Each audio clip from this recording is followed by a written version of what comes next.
Welcome back to Legends Live, as presented by the National Basketball Retired Players Association, the home of all our NBA and WNBA legends. I'd like to remind viewers you can submit your questions during the show. We will answer those before we wrap up. Without any further ado, I'd like to welcome in today's guest.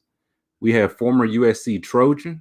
She was a four-time champion and finals MVP with the Houston Comets. She is a gold medalist and Basketball Hall of Famer. She is currently the head coach of the Texas Southern Lady Tigers. We have Cynthia Cooper with us. Cynthia, Hey, thank I'm you in so the much for building. joining us. You're here. Oh, Thank you so my much for joining pleasure. us. My pleasure. My pleasure. What's First, good? you tell me, how are you? How are things? Things are good. I've been traveling a little bit. I'm in Atlanta right now doing some stuff and but things are good. I mean, my season is over, so that's kind of sad, but for the most part, we're building for next year, so all is well. Okay. First thing, we talked about it a little bit backstage. A little upset you didn't tell me you were in Atlanta. We could have did this in person, but it's fine. But Well, I mean, I know you didn't really want me in your studio. You didn't want me in your space. I had to yeah, come you're with a right. COVID test and No, all you're right. that. I I have need. it. I have the evidence. Do you have three straight But though? I need three straight negative tests. yes, yeah, I have actually seven. But okay. Oh, okay. All right. Well then, we But next I time. aim to please. I'm a winner. So boom. Next time. So you mentioned your season wrapped up. What did that look like coaching during the pandemic? Like how did that look different for you? Well, it's one of the most frustrating things I've ever done in my life. And I've had a long life and I've traveled all over the world playing basketball and Mhm. coaching basketball. It was one of the most frustrating things. Consider you're in training and you're preseason and you're Mhm. training, you're getting in shape, and all of a sudden one person tests positive, and now you're all in quarantine. So at the Right. start and the stop of it all, games Mhm. being canceled, and then injuries on top of the COVID protocols. So it was one of the most frustrating seasons I've ever experienced. But I'm looking forward to next year and really doing some really big things. Hmm. Now you coach in college now. You coach briefly in the WNBA. What would you say are the biggest differences? Well, I think the WNBA players, they've come through a lot of AAU high school, college coaching, and so they feel like they've arrived. Mm, Whereas in college, you're still able to kind of teach and nurture and motivate and encourage. right. I'm a huge fan of teaching. I'm a huge fan of infusing my passion into the younger generation so that they can carry the torch. I'm just a huge fan of women's basketball and promoting the game that we play in the W and that I feel is very exciting to watch. So you said, along with the teacher role, you prefer like that college role, getting them at a younger age, so you feel like you can, I guess, make more of an impact. You can make more of an impact. You're starting to mold players and their mentality, and you're Mm, teaching them what the difference between a winning mentality and just a participation mentality. The right. How you need to confront practice in order to have good games on a consistent basis, not just a one and done, but really Mhm, have a great season. And you do that through practice, through preparation, and mhm. then through practice, and then just developing this mentality that you want to consistently get better every single season. Because some players think, oh, I had a good season last year, so I'm going to automatically have a great Right. This season season next next year. year. Right. But if you don't put in the work, you will not have that great season. Right. You've got everything is based, the foundation of everything great is based in hard work. Now you mentioned you played overseas, Spain and Italy, correct? Mhm. Sì, What, what was your sì, favorite perché one? parlo italiano. Sì, sicuramente Italia God bless you. era il I mio don't favorito, veramente, Gesundheit. ma ho giocato in Spagna per solo un anno in Valencia.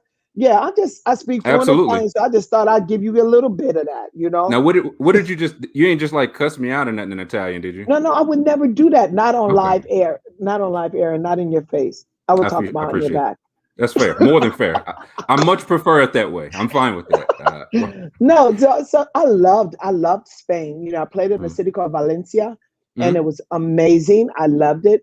Probably my favorite was Italy, just because I spent more time there. I got a chance to get, have my Italian family and friends, and Mm. and then tour the country and really see the history of Italy, and the difference between playing down in a city called Alcamo near Palermo, Mm.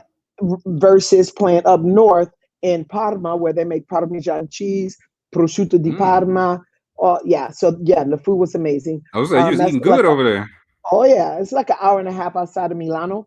Uh, So it was great. It was different. It was great, but it was amazing. Just absolutely amazing. Also because you gotta remember, I'm a kid from Watts. I grew up in the mm. inner city of Watts in Los Angeles, and so those were, traveling to Italy, living in Italy, learning the language wasn't really in the cards when I was growing up, and Right. so it was definitely something that was special for me. Hmm. So I'm curious, what was the trash talk like overseas? Like I'm curious, like how would the trash talk like from Spain to Italy to Watts, like what's the to Houston, like what's the comparison there? Honestly speaking, I trash talking overseas was more nonverbal. Okay, a lot of pointing. Okay, lot, It's on and pop, got you. right? Got So there is was a that what lot is of, that where this came from? well, that came from my teammate Kim Parat. But yes, the whole speaking with the hands, the gestures, Mm, so nonverbal communication. But the only real trash that I talk mm. is with guys, when I play Really? against guys. Okay. Yeah, because guys always got something to say. Oh, you this is a man's game. Oh, you can't play this. Or you can't dunk. I was like, dude, I just went by you. I Right. went by you and I scored over your friend. So Right. stop it. Right. So you say the verbal stuff for the states, but also for the guys. Absolutely. Absolutely. Because That's they're fair. really the ones that challenge me. The women are real focused on stopping me, and they don't really, well, I have a couple that trash talk, but when I'm on the court, when it's business, it's Right. business. I don't really have time to spend my energy talking to you. I'm really showing you. Right. So what's the differences you would say between playing, like not even the trash talk, but just like the on-court style and on-court game between here and overseas? Yeah, overseas is a lot more physical, a lot more Really? physical. Yeah, and you're being defended, you're being double teamed and triple teamed almost every game, because when I played, you were one of only two foreigners. So Right. really, the defense was Focused geared to on stop you. you, focused to stop you, and tailored to stop your movements. Right. So Mm, you have to be very creative. And luckily, I grew up playing with guys, and with mm, guys, because guys are so athletic and they're so quick, and you have to be more crafty, and right. you have to be more willing to try things that are outside of your comfort zone. So I grew up playing with guys, and that helped me be more versatile when I went overseas to play. Mm. Now, could you see yourself coaching over there? Like you coach WNBA, coach college. Could you see yourself speaking I some of that really, fancy Italian coaching? you know what? I could, but I would prefer to coach in America. Right. Now that I'm home, I want to grow basketball here in America. I want to grow back women's basketball here, and not necessarily overseas. Mm, That I was offered a couple positions over there, but once I was done with my playing career, it was all about coming back to America, and being, rekindling relationships with right. families and friends, and it was good. It's been good. So when you were overseas, I guess when did you start hearing about like the WNBA actually becoming a thing? Because I remember they had the ABL for a Right. couple of years. So did you? I could like, what was your experience with that? With the like, did you hear about the ABL first, or did you? How did that work? Well, I was overseas. I had been Mm, over there for a few years, and so people had kind of forgotten about me. So I remember contacting the ABL, asking the ABL, hey, Cynthia Cooper, I'm a guard. I used to play USC. I've been playing mm. overseas. They weren't interested in having me come to play. They Really? said, and I quote, "We have enough guards in our league, so we're not really Wow. interested, basically, right?" And so Wow. I started hearing the rumblings of the WNBA. Uh-huh. So, to really try to do a more thorough job of selling myself, I had put together tape, some film. I put Mm. together that I just showed my age there with tape. But anyway, I put together film. I put together some stats with a really nice, letter to send off to the WNBA offices, showing them that I was interested in playing in the WNBA. So, after being turned down by the ABL, I was like, I hope the WNBA, really allows me to just showcase my talent. I mean, I'm older now. Now I'm like 34. So, I'm well established overseas. I just want to come back to America and play pro ball. Right. So right before I sent the package off, I called ahead to let them know the package was coming. I spoke to Renee Brown, and she was like, Cynthia Cooper from Parma, from Italy? Like the Cynthia Cooper? Yeah. I was like, yeah. I'm going to send you this information. I really hope I have an opportunity. She's like, oh, girl, we've been looking for you. What's your address where we can send a contract? I was That's like, love. Yeah, that's love. I'm playing. I said, I didn't know where I was playing. I didn't know how it all came about, but I knew that I would be playing in the WNBA in the inaugural season. And you knew, again, overseas, you knew was something that you definitely wanted, or was it the consideration of like, I've been over here 8, 9, 10 years. I've built a pretty good life for myself, or you always knew that you wanted to get back over here, over to the States? Well, I knew that any league that was affiliated with the late David Stern and the NBA would have a high probability of success. I knew that.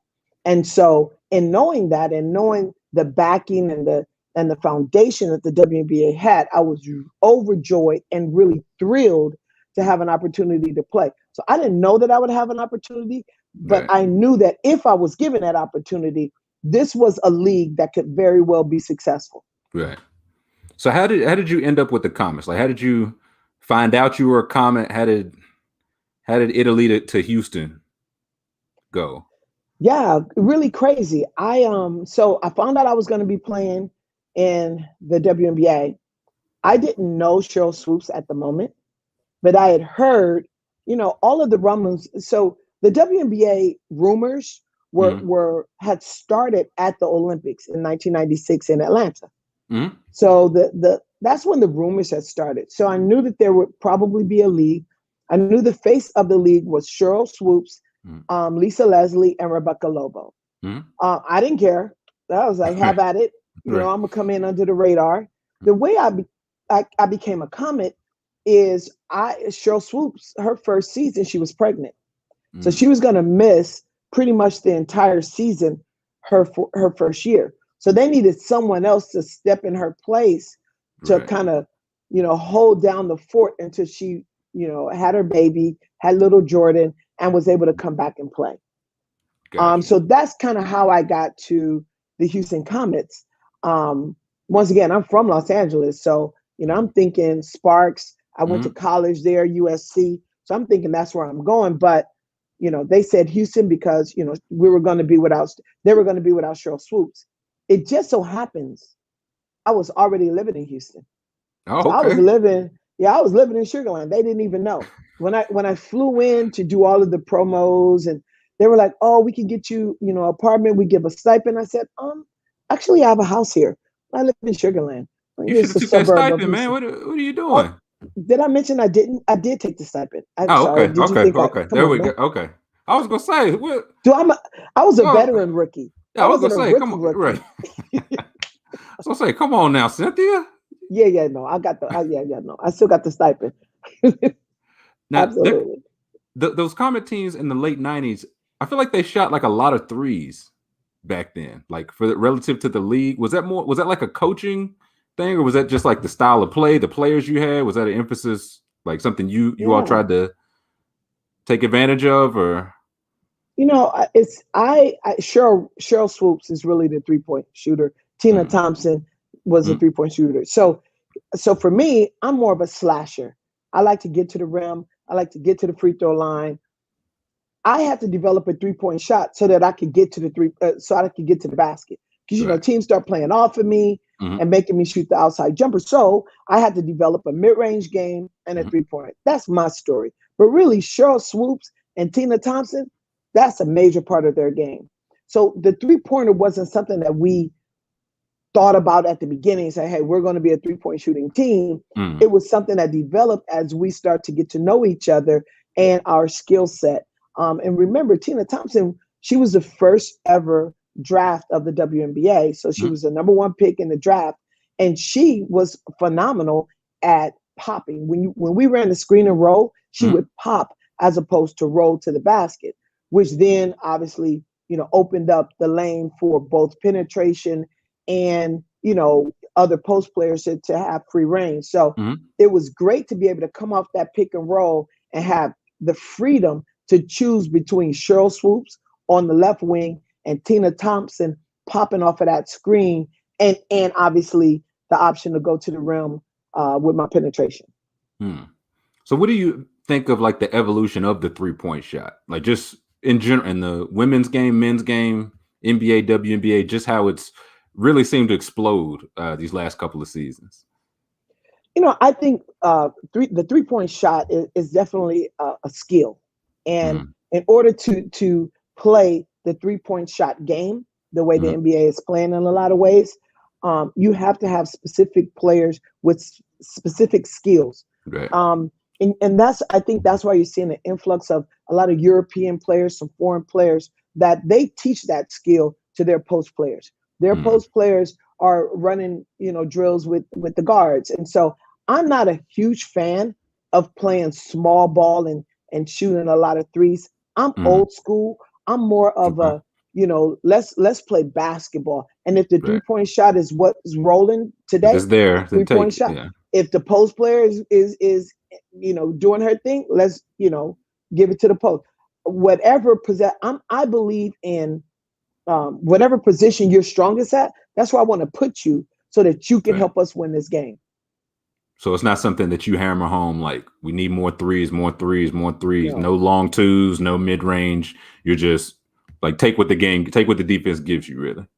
Yeah, I'm more of a scorer, both as a player and as a coach. My job as a coach is to put you in the perfect position to be your best. Right. It's not for you to try to make you fit into my system. My system is based on the players I have and the talent level I have. Then we go from there. Gotcha. So would you say you're a player's coach? Absolutely. Absolutely a player's coach. I'm trying to get you to the rim if that's what you do. I'm trying to get you open for a 3-point shot if that's what you do. If you play with your back to the basket, I'm gonna get you there and I'm gonna clear the other block. If you like to penetrate or will and deal from the elbow, guess what? I'm gonna get you that ball. If you make great decisions with the ball, then I'm gonna allow you the space to create, not just for yourself, but also your teammates. Now, would your players agree that you're a player's coach? Be honest. Yeah, I think they would. Yeah, absolutely. Because guess what? The other thing I do, I'm not gonna run you in the ground either. Okay. Because I didn't like to be ran in the ground.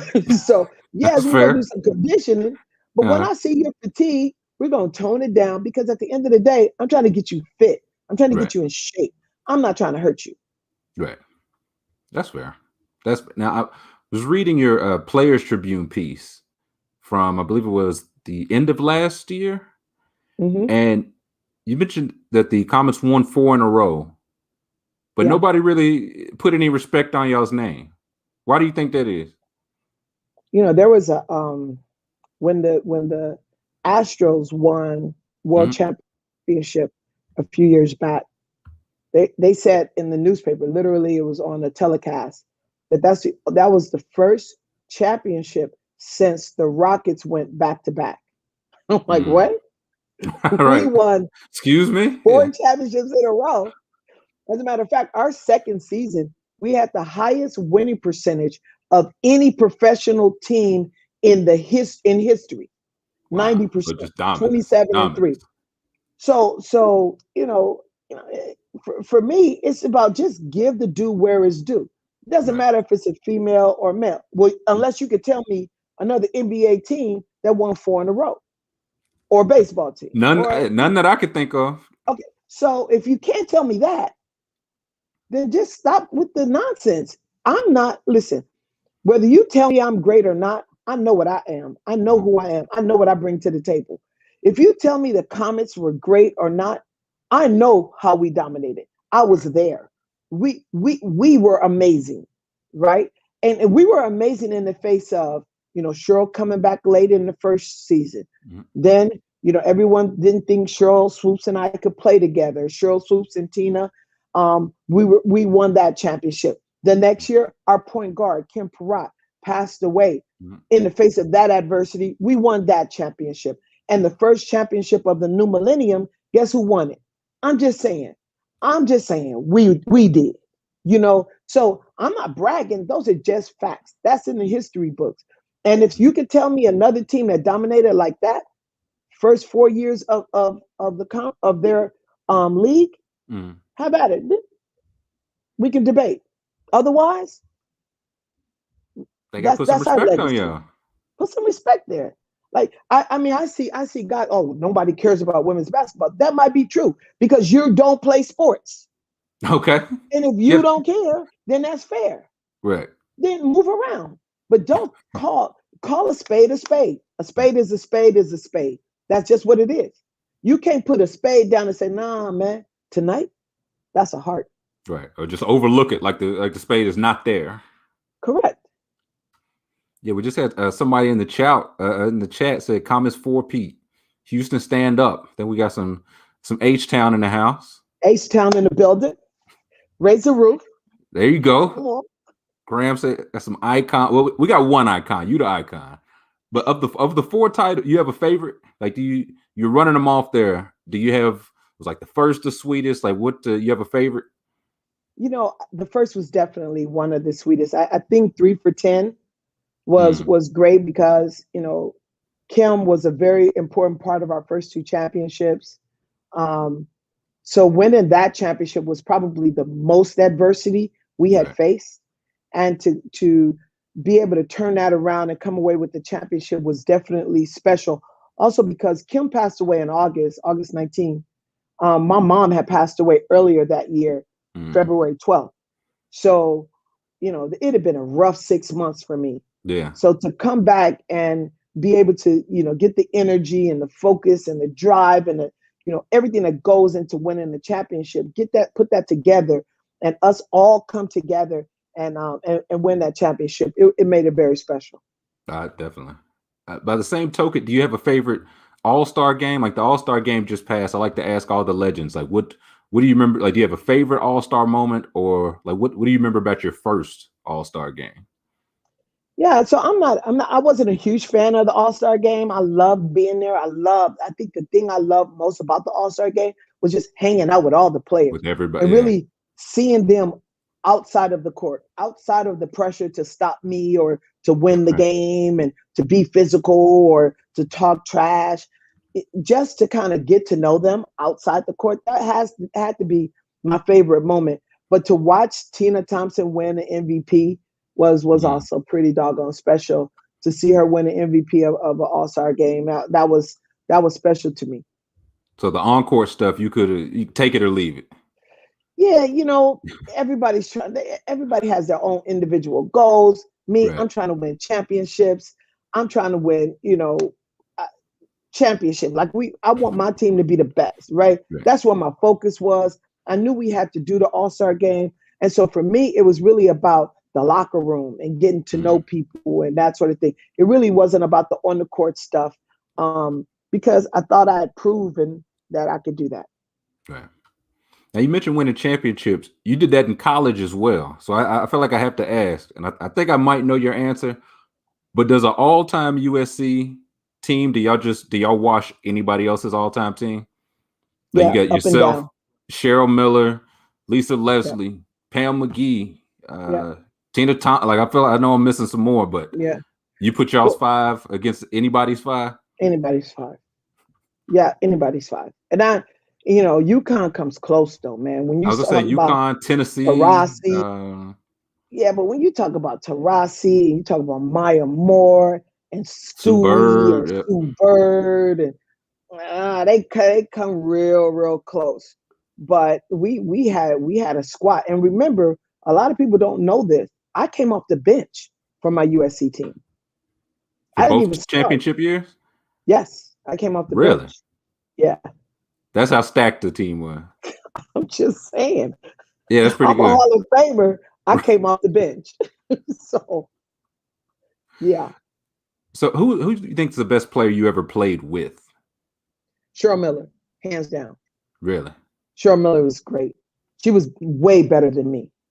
Really? She was just so amazing and before her time. She was the first player at her size to shoot the three, to go to the basket, to play both sides of the ball, offensively and defensively, to really demonstrate how hard work could transform a player that they say was talented into a great player. She was great. Who's the best player you played against?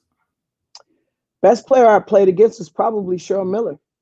You know, when we were scrimmaging, remember, I came off the bench. So I was on the second team. She was on the top team or the first team. And we would go head to head every single practice. So that helped me, you know, it helped me get better. Yeah, probably Cheryl Miller. Now, I looked up your high school. Y'all got a lot of famous people from your high school. Like, who do you think the most famous person from your high school is? Like, you got yourself. I saw Eddie Murray, Ozzie Smith. Yeah, Eddie, Tyrese, Fred, Rerun Berry. Tyrese was all right. You know, Tyrese was all right. You know, he could sing. You know, he got famous on the Coca-Cola commercial. Tyrese, come on, Tyrese. No, I tell you, I think, you know, baseball and football, they were the most famous. You got to. We won a state championship. That was the first state championship we had ever won in girls basketball. So. You know, I had only been playing for 3 years. I started playing basketball when I was about 15. So I'd only been playing for 3 years. Yeah.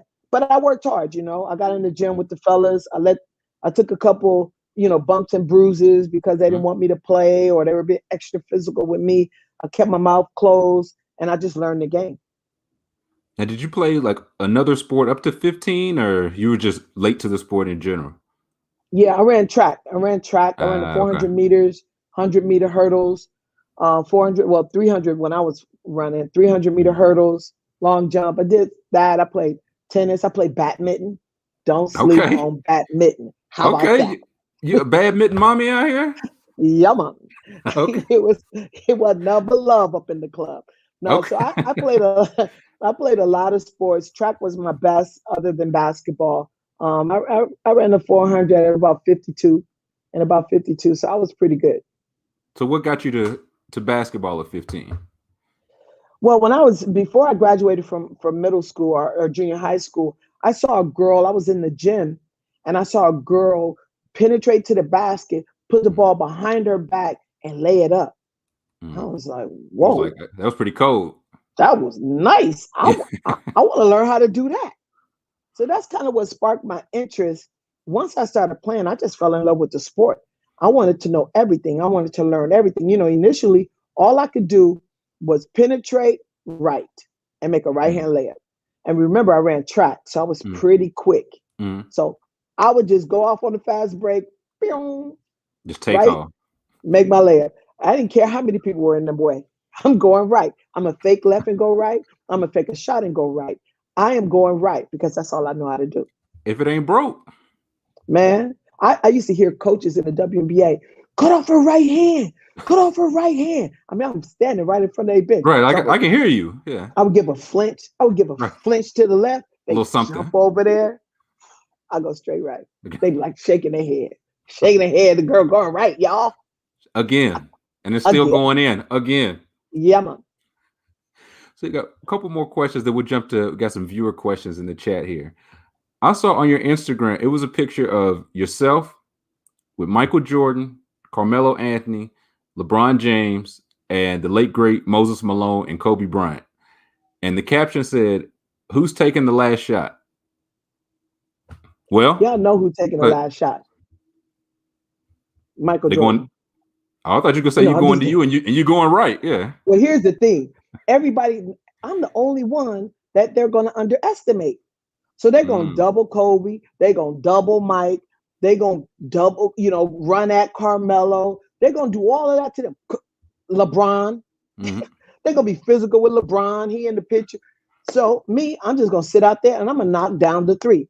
But they know, they have confidence in me. They know I'm going to knock down the three. They know how the defense is going to play. So all I have to do is be ready. Right. So, yeah, I'm going to take the last shot because my teammates trust me to do that. Yeah, man. Also, got to say, I feel like in every single picture I've seen of you with a legend, they are just smiling from ear to ear, just showing all 32. What is it about you that gets the legends just grinning from ear to ear? I think mindset. I think mentality and mindset and just feeling comfortable around people who think like you, who see the game like you, who want, who expect greatness in everything they do. There's just a camaraderie, um, a way that we just hang out to where it's easy, it's effortless because Right, we all share that mentality of winning, of greatness, of you know not letting obstacles stand in our way of success and right. winning, and being the best version of ourselves every day. Hmm. Right? Some people are good every other day, once a Right. They don't bring week, it three all the times a time. week. Right. But when you with that mentality, that championship, that greatness, that elite mentality, you guys just click. You click, and we just relaxed and enjoyed each other. Hmm. Let's see. We'll jump into some questions from the chat. Let's see, Bridget. What is our first question? What do we have here? Got one from Playoff P. He said, "What is the craziest coach you've ever played for?" He said he's thinking of conditioning, but what's the craziest coach Oh man. you ever So played I've for? I've had some I've had some interesting coaches, some of the greatest coaches. So I'll tell you guys two. Marianne Stanley. Okay. She coached me with the World Championship team, and I didn't play no defense. But Marianne Stanley Okay. was a defensive coach. I'm just saying I ain't playing no defense. I'm being honest. That was Self Cheryl awareness. Swoop's Yeah. role. I'm a container. I'm Okay. containing you. Right. Just throwing that out there. So, but this particular practice, Marianne Stanley, she had dug her heels in. She was not playing with me. I needed to go from one side denial to help and then Mm. deny the ball and defend Teresa Edwards on the right wing. That's it. And she was not playing with me. So we stayed in that drill for 15 minutes, 20 minutes until I got one stop on Teresa Edwards. Absolutely. So she was one of the toughest coaches on me, but it helped me also to Right. know that I could do it. Right. Right. Like there was a level of satisfaction for me as well. But man, that was a long drill. Long. And I stayed in the drill the entire time until I got a stop. She was not having it. She cut you And no then slack. no slack whatsoever. And neither did Teresa. Mm. Teresa could have backed off a little bit, right? Gave me Right. a stop, but she was No. not playing either. She wanted me to get better. Coach wanted me to get better, and I did. Mm. But probably the first coach that was really tough on me was the first year I went to Italy. His name, Antonio Morabito. That's And a great name. Antonio Morabito, he wasn't used to me being so aggressive. Remember, you guys, I was a little rough around the edges. I'm from Watts. I'm in Italy. I don't speak the language. Right. And so he didn't really speak English, but one thing he had down pat. Whenever I was talking and trying to explain myself, and he would go, "Shut up." he had that down pat. He He understood had those that two. down pat. I said, well, that's a little offensive. It's a little aggressive. He said, I know. Shut up. I mean, And you I tell you understood it what, though. Yeah, you I understood. would I would be so mad. Oh, I would be so mad. But he was one of my favorite coaches of all time. All Mm, time. We eventually stopped butting heads and got together and got connected. And he's one of my favorite of all times. that's love. Let's see. Next question here from Hawkman. Hawkman says, discussing the foreign game, seems like they're much more conscious of drawing fouls and working the refs. Was this the case when you played overseas, or do you think this is a newer development? When you talk about the foreign game, I don't think it's changed much. Mm, They definitely work the refs, but it's just a much more physical game, and I just think the game is officiated different for foreigners than it is, the whatever country you're in, the native people in that country.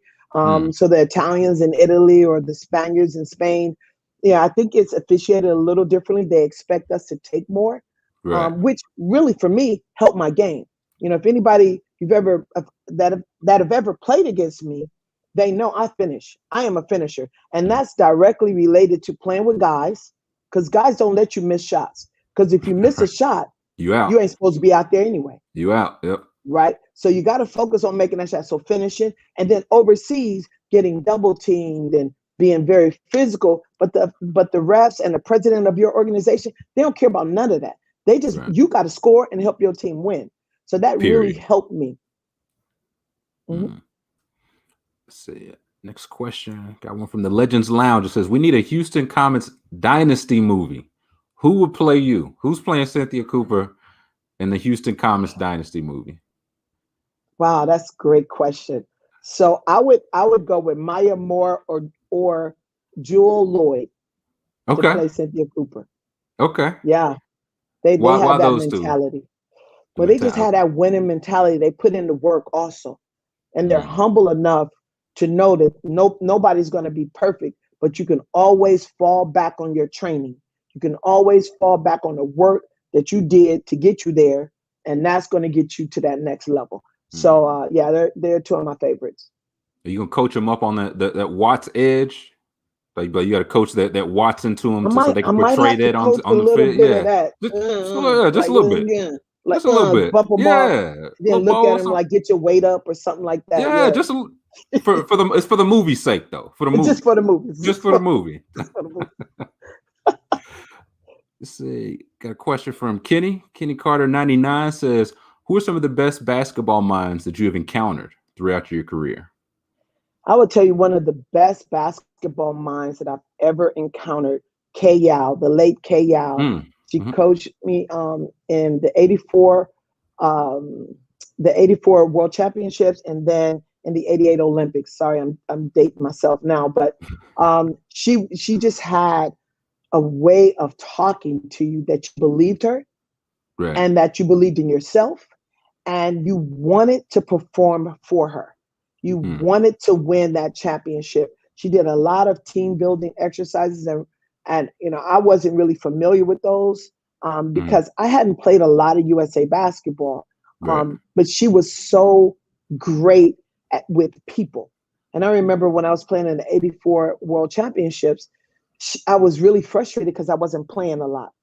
And she looked me in the eyes and she said, Cooper, your time is going to come. And I believed her. I was good after that. Like I was good. It was like she saw me.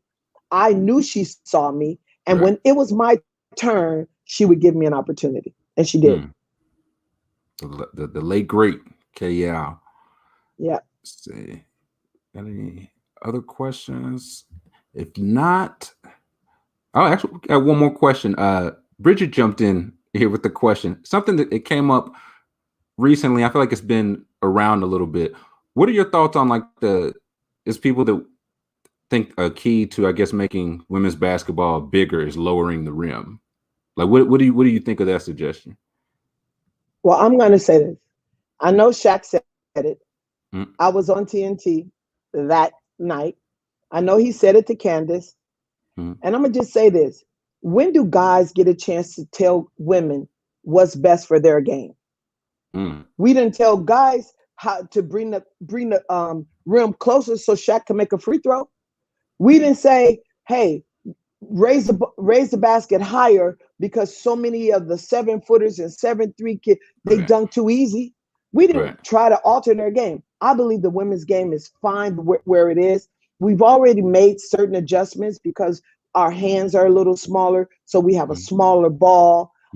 But I think we play great basketball, and the time is coming for women to consistently play over the rim as well. I think the time is coming. And if you remember the NBA back in the day, Wilt Chamberlain, there was only one Wilt Chamberlain. Everyone else was skilled. Everyone else, no one else was really dunking the way he was doing. Yeah, they weren't dunking. There was one Dr. J, one Iceman. Everybody else, one Kareem. Even Kareem wasn't even dunking like that. He had the sky hook. There were skills that they used to win championships, and they were praised for that skill set. And I think the women in the W should be praised for their skill set as well. I love that. And I love Candace saying like, don't worry about it. Like, I think she said her youngest daughter, she's like, she'll be drop step dunking soon. Like, don't. Yeah, she said when she has her next kid. She's like, don't worry about that. Is really into dance right now. But when she has her next kid, she's gonna be drop step dunking No because problem. Candace could do it. Right. So Easily. there it is. Got one last question. Can you tell us about your role with the W Advisory Board, like how that came about, what that looks like? Well, I'm so proud to be a part of the 25th anniversary advisory board for the W. It's been amazing to be a part of it and really hear their ideas and throw out some of my own and other players and former players that are on the advisory board. One, to get to see them again on the Zoom calls, and two, to really hear their ideas and know that the WNBA, Kathy, they're interested in hearing what we have to say. It is important. It hasn't always been that way, but it's that way now. And I'm so thrilled to be a part of the advisory board so that we can give our passion. We're still passionate, not just about women's basketball, but more specifically about the W. Right. We are excited. We want them to have success. We want them to be successful. And so I'm thrilled to be a part of the advisory board and everything that comes out of it. Okay, can I be honest with you? Yeah. I lied. I have one more question. Just one. Okay. Just one more, and we'll let you go. I promise. One more. Okay, I'm glad you got that energy because the question is this: we ask all our legends putting together our second season playlist. So what are you listening to? What do you listen either at practice, on the way to practice, around the house? What's in your headphones? What's in your speakers? Dude, I'm all over the place. Okay. I promise you. Everyone they're always shocked when I come to the gym and I'm getting hyped up for practice, but I'm listening to Luther Vandross, or I'm listening to some slow, Yolanda Adams, and they're wondering why. Yeah. And they're saying, "Why do you listen?" And I said, "Because I'm already hyped. I need something to calm me down. To chill out a little bit. This is what I do. Basketball, I'm hyped for that. I don't need music to get me hyped." But I listen to just about everybody. Now I got confused with Da Baby and Lil Baby. Got a little confused. It's a lot. It's a lot. But it can be a lot. The Tupac, the Biggie, I like some old school rap. Some of the new school kids, they have me in every once in a while. But I like Megan Thee Stallion, Cardi B. She got a couple nice ones, I'll be over there repping. Okay. So yeah, so I listen to a little bit of everything. Okay, I think you're definitely the first person to mention Yolanda Adams and Meg Thee Stallion in their playlist. I know. There it is. We're gonna add them both, though. Yeah, they both from Houston. See, that's the connection. There we go. Throwing that out. Now, wait. I'm sorry. I didn't name my girl Beyonce. I didn't name my girl Beyonce. That's kind of a given, though, right? Like that's. I know, but Beyonce, she touches you on so many different levels that you could play her when she's talking trash with Megan Thee Stallion, or you could play her when she's talking about the brown skinned girl. You know what I mean? She got something for everybody. She got a little bit. She with Jay-Z and they rapping and and you like, hey, the little Pee Wee Herman. You don't know that, you're too young for Pee Wee Herman, but little Cabbage Patch. You be doing all, yeah. I'm all over the place. Okay, we'll throw some Meg, some Yolanda, a little Luther on the playlist for you. Got to.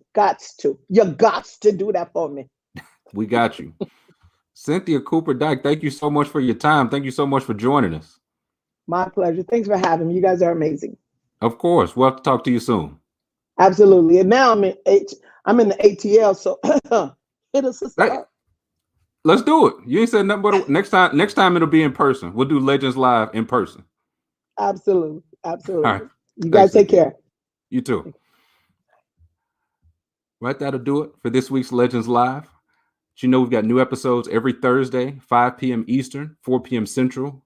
Catch us on the NBA Alumni's Twitter, Facebook, YouTube, and Twitch pages. I'd like to remind you can watch replays of any episode at legendsofbasketball.com/legendslive.